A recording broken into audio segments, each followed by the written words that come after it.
Field Trip, ika-11 yugto. Bella POV. Di ko alam kung bakit bigla na lang akong nanghina habang pinapainom ako ng mainit na tubig ni Calix. Ay palihim ko naman siyang tinitignan at klarong-klaro sa mga mata niya ang pag-aalala. Habang pinagmamasdan ko siya, ay di ko maitatanggi ang napakatangos niyang ilong at ang mapupula niyang labi at ang kulay asul na mata. Di ko rin maitatanggi na para bang nahuhulog na rin ang loob ko sa kanya. Kung dati ay binibiro niya lang ako, ngayon naman ay nabigla ako nang inamin niya ang nararamdaman niya. Di ko alam, ngunit nang pagkatapos kong uminom ng mainit na tubig ay bigla na lang akong nakatulog.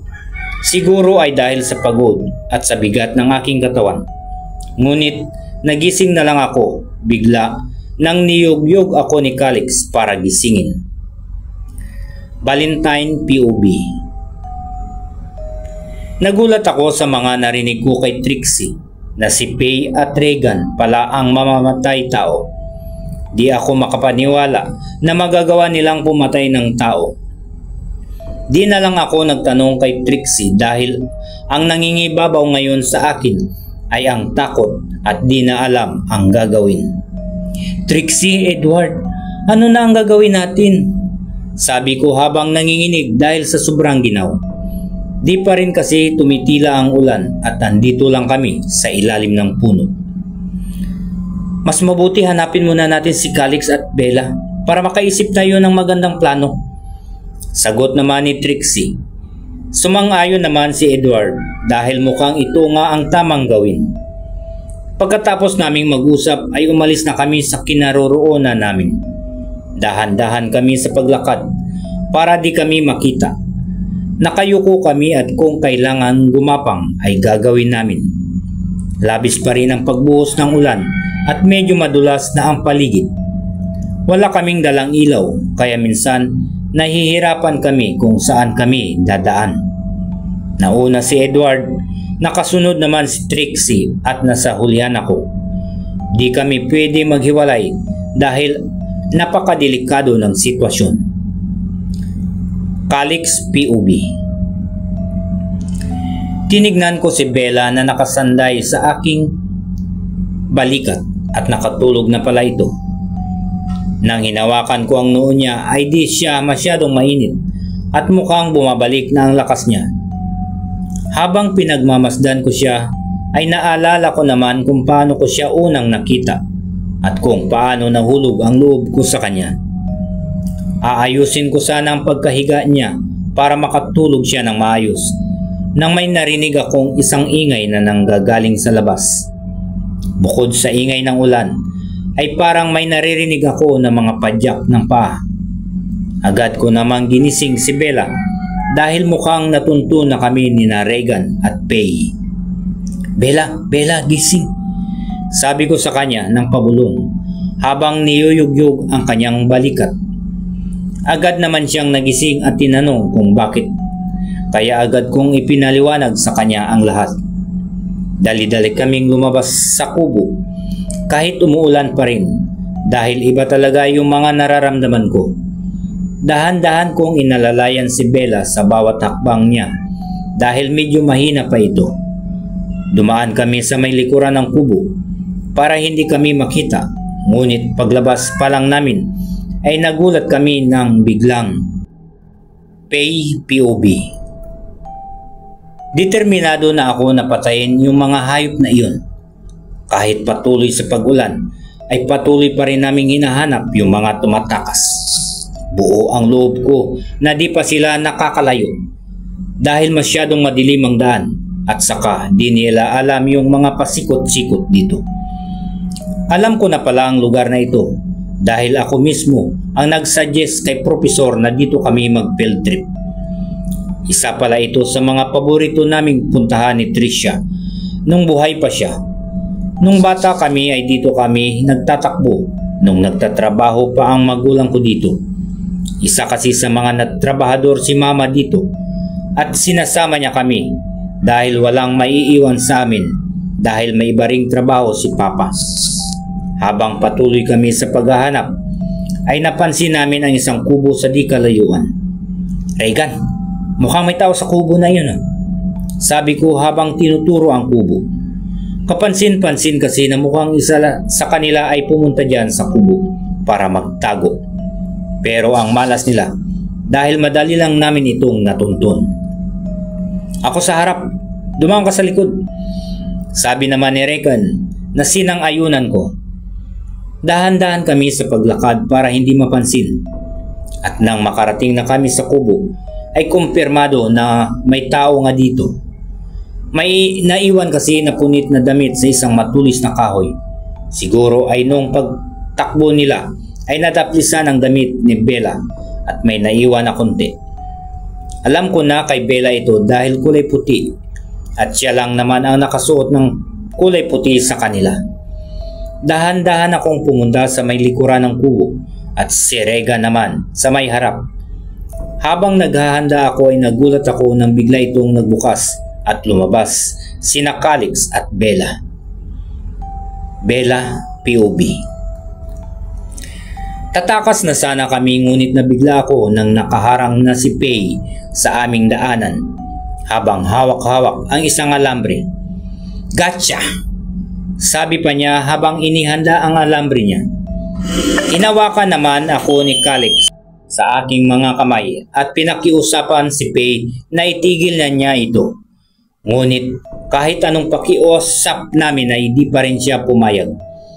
Hanggang nabigla na lang ako nang sinubukang agawin ni Calix ang alambre na hawak ni Pay. Nagagawan silang dalawa hanggang sa matumba si Pay. Agad na hinila ni Calix ang aking mga kamay at mabilis na tumakbo habang si Pay ay sinisigaw ang pangalan ni Regan.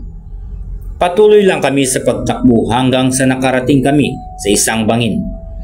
Wala na kaming mapupuntahan dahil sa ilalim ng bangin ay isang napakalalim na ilog. Di ko alam ang gagawin dahil naabutan na rin kami ni Pay at Regan. "Nakakapagod rin kayo sabi ni Regan habang tinututok ang baril na hawak-hawak niya. Itinago naman ako ni Calix sa kanyang likuran habang hawak-hawak ang aking mga kamay. Halos gumagalaw na ang tuhod ko dahil sa sobrang kaba at sa ginaw na aking nararamdaman. "Bella, mukhang naging masyadong malapit ka na kay Calix sabi sa akin ni Regan habang nakangiti. Si Pay naman ay nakikinig lang at klarong-klaro sa kanyang mga mata na gusto nang pumatay. "Kung ako sa'yo, Bella, layuan mo yan si Calix. Pero siguro lalayuan mo rin yan pag nalaman mo ang baho niya," sabi ulit ni Regan habang nanlilisik ang mga mata. Ibang-iba na ang pinapakita niya dahil mukhang masyadong galit nung binitawan niya ang mga salitang iyon. Ako naman ay di alam kung ano ang ibig niyang sabihin at kung anong baho ang meron kay Calix na magpapalayo ng loob ko sa kanya. Di ko alam kung ano ang ibig niyang sabihin, ngunit napakaseryoso niya at mukhang galit habang binibitawan ang mga salita na iyon. Dahil sa aking kuryosidad ay umalis ako sa likod ni Calix at harap-harapan na tinanong si Regan. Anong ibig mong sabihin?" Pautal kong sabi. "Mas maganda kung si Calix ang tanungin mo niyan," saad niya habang nakatutok pa rin ang baril sa aming mga ulo. Di kami makagalaw ng maayos dahil baka pag gumawa kami ng masama laban sa kanila ay iputok agad ni Regan ang hawak-hawak niya na baril at wala naman kaming matakbuhan dahil ang ilalim ng kinatatayuan namin ay napakataas na bangin at sa ilalim ay isang napakalalim na ilog. "Anong pinagsasabi mo, Regan?" saad naman ni Calix ng pautal dahil mukhang kinakabahan na rin siya. Di na niya rin kasi maunawaan ang mga nangyayari. "Huwag ka nang maang-maangan, Calix. Akala mo di ko malalaman ang katotohanan ng hayop ka?" saad naman ni Regan habang hinahawakan ng mahigpit ang kanyang baril at nakatutok sa amin. Gulong-gulo na ang isip ko at di man lang alam kung ano ang gagawin maliban sa makinig sa kanilang mga pag-uusap. Napapansin ko naman si Pei na mukhang naguguluhan na rin at hindi alam ang mga nangyayari. Edward POV. Habang naglalakad kami ay napansin namin ang mga print ng yapak ng paa, kaya sinundan namin ito. Nakayuko pa rin kami na naglalakad sa ilalim ng ulan at kadiliman para lang hindi kami makita ni Pei at Regan. Habang seryoso kaming naglalakad ay nabigla kami nang sa di kalayuan ay nakita namin si Calix at Bella na tinututukan ng baril ni Regan. Calix? Bella? Sisigaw na sana si Trixie kaya dali-dali kong hinila ang kamay at tinakpan ang bibig niya dahil baka makita kami. Agad naman kaming yumuko sa damuhan para di kami mapansin. Ano na ang gagawin natin? Pabulong na sabi ni Valentine. Wala naman ako masagot kaya tumahimik na lang ako at pinagmamasdan ang mga nangyayari. Bella POV. Ano ba kasi ang nangyayari, Regan? Pei, ba't nyo ba ginagawa ito? Pasigaw kong sabi dahil gulong-gulo na talaga ang aking isipan. Halos may namumuo na ring mga luha sa aking mga mata habang binibitawan ko ang mga katagang iyon. Pasensya ka na, Bella, pero damay-damay na to eh. Sagot naman ni Regan habang nanggigigil ang kanyang mga kamay at handang-handa na iputok ang hawak niya na baril. Ano ba kasi ang kasalanan namin sa inyo, ha? Di ko na napigilan at bumuhos na nga ang luha ko habang binitawan ang mga katagang iyon. Kasalanan? Marami. Di ko nga maisa-isa eh. Kilala nyo naman siguro si Tricia, di ba? Lalong-lalo ka na, Calix. Kilalang kilala mo talaga siya. Sagot naman ni Regan habang namumuo ang mga luha sa kanyang mga mata.